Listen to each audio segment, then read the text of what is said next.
바울이 여성에 대해 한 말들, 솔직히 뜨악할 수도 있습니다. 특히 디모데전서 2장 말씀을 보면 여성의 순종을 강조하고 있어서 현대적 시각에서는 오해를 불러일으키기 쉽죠. 게다가 일부에서는 바울이 여성의 역할을 제한하려 했다고 주장하기도 합니다. 하지만 여기서 중요한 게 있습니다. 바울의 말은 정말 여성의 권위를 낮추기 위한 말이었을까요? 아니면 더 깊은 뜻이 숨겨져 있을까요?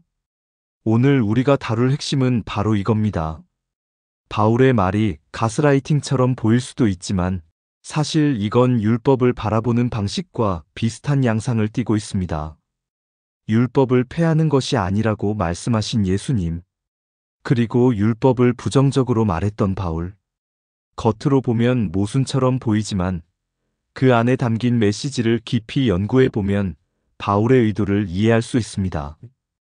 바울이 전하고자 했던 핵심이 무엇인지, 왜 이런 표현을 썼는지, 그리고 우리가 이 말씀을 현대적으로 어떻게 해석해야 할지, 이 모든 걸 지금부터 하나씩 파헤쳐 보겠습니다. 성경을 읽을 때 우리가 꼭 기억해야 할 점이 있습니다.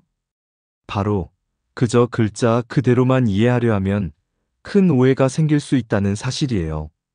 예를 들어 바울의 표현이 현대에 와서 오해를 받을 수 있는 이유는 당시의 역사적, 사회적 배경을 모르면 그 뜻을 온전히 이해할 수 없기 때문입니다. 그런데 여러분, 이게 중요한 포인트입니다.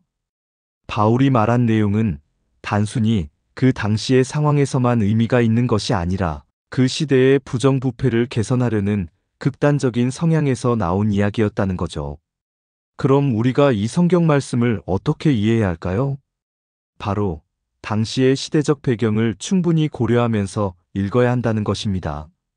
성경은 시대를 초월해서 본질적인 메시지를 전달하지만 그 메시지를 진정으로 이해하려면 그 당시 상황을 알아야만 합니다. 그러니까 성경을 읽을 때 우리가 놓치지 말아야 할 것은 그 시대의 상황을 반영하여 보는 것이죠. 그렇다고 그 본질적인 메시지가 변하는 것은 아닙니다. 그 메시지는 여전히 우리에게 강력한 영향을 끼칩니다.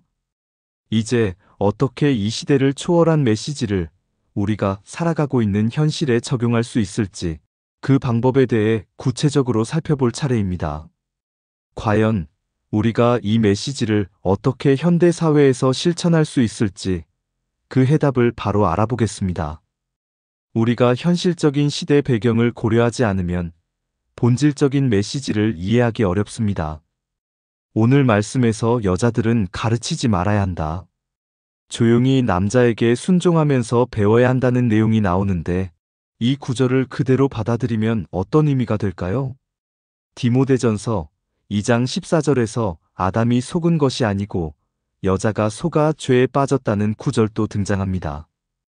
이를 보면 당시의 사회적 맥락을 알지 못한 채 이 구절을 그대로 현대에 적용하려는 시도는 문제를 일으킬 수 있습니다. 사실 이 구절은 여성에 대한 가스라이팅의 일종일 수 있습니다. 당시 사회에서는 여성의 역할을 지나치게 제한하고 남성 우위적인 사고를 정당화하는데 사용됐던 부분들이 많았죠. 그렇다면 현대 여성들은 이런 구절에 대해 어떻게 생각할까요? 이 부분을 이해하려면 먼저 대화에서 발생할 수 있는 오류를 짚고 넘어가야 합니다. 우리가 대화할 때 기본적으로 상당한 오류가 있을 수 있다는 걸 인지해야 합니다. 특히 단어 선택에서 주의해야 하고 오해를 피하기 위해 배경 지식을 설명하는 것이 정말 중요해요. 이런 맥락을 고려하지 않으면 큰 오해가 생길 수 있다는 사실을 명심해야 합니다. 그렇다면 이 구절이 현대적인 관점에서 어떤 의미를 가지는지 그 답을 알아보기 위해선 조금 더 깊이 들어가 봐야겠죠? 그 답을 함께 찾아보겠습니다. 성경 한 번쯤 읽다 보면 이런 생각이 들 수도 있습니다. 이게 정말 우리가 알아야 할 모든 걸 다 담고 있는 걸까? 사실 성경은 수천 년에 걸쳐 기록된 책입니다. 그러다 보니 정말 중요한 말씀만 담을 수밖에 없었죠. 그런데 문제는 이걸 문자 그대로만 해석하면 오해할 가능성이 크다는 거예요. 단순한 문장 하나에도 깊은 의미가 숨어 있기 때문이죠.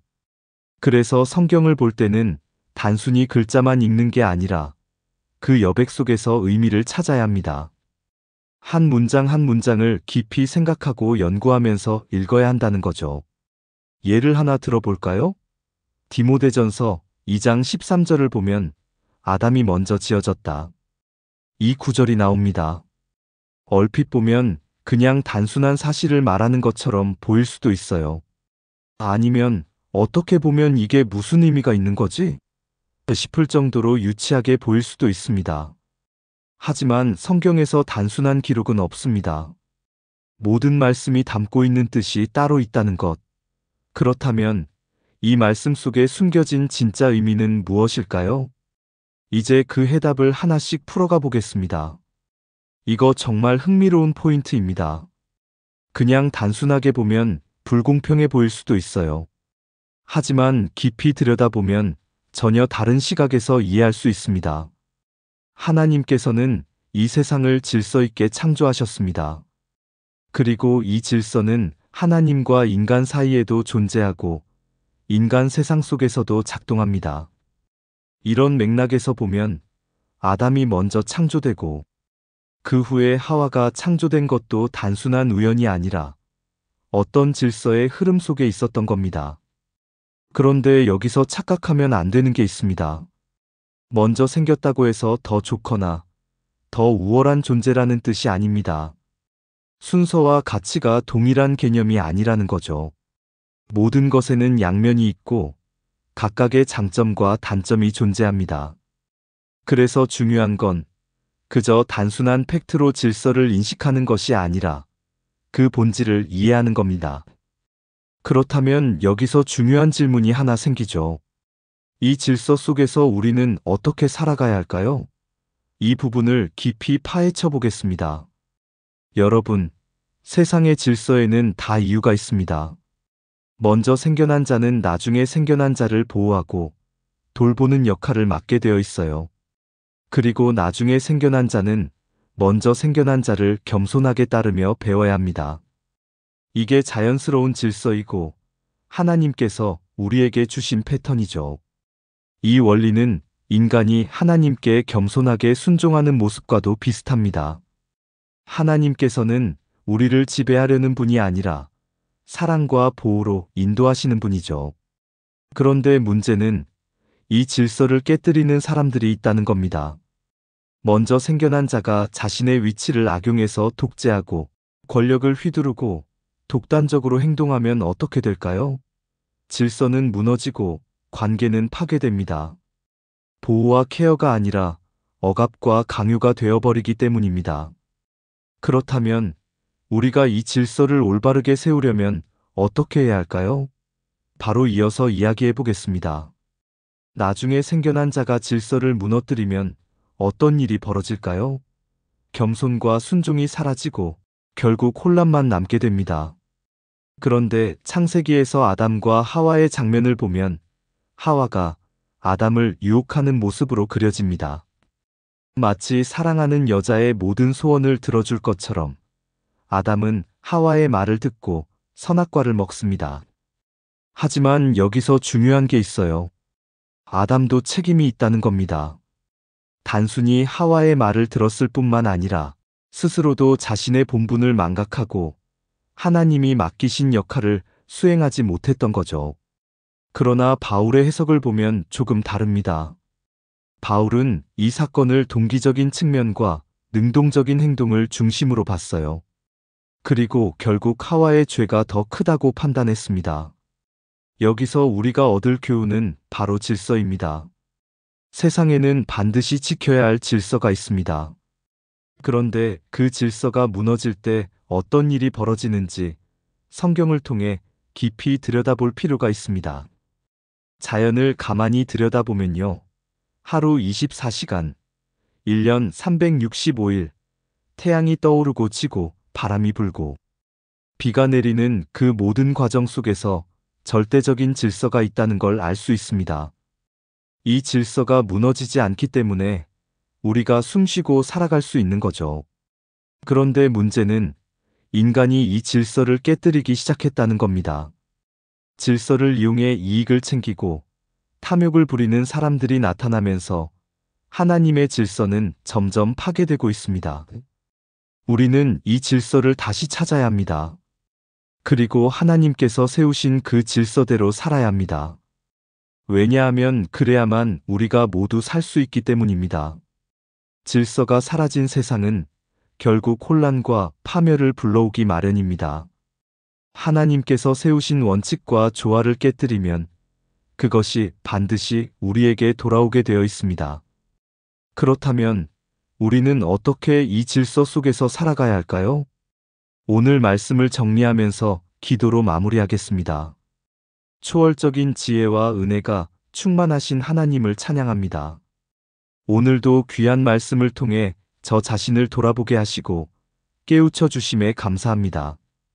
저 또한 때때로 개인의 자유와 인권을 앞세우며 하나님께서 세우신 질서를 경시했던 순간들이 있었음을 고백합니다.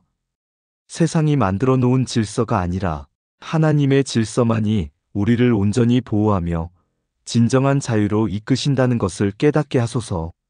사탄이 무질서를 아름다운 가치인 것처럼 포장하고 혼란을 자유라 부르게 만드는 이 시대 속에서 우리가 하나님의 질서를 바로 깨닫고 따르게 하소서.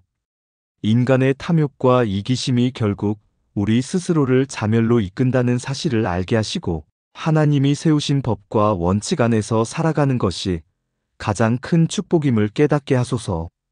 오늘도 우리의 기도를 들어주시는 하나님께 감사드리며 예수님의 이름으로 기도드립니다. 아멘.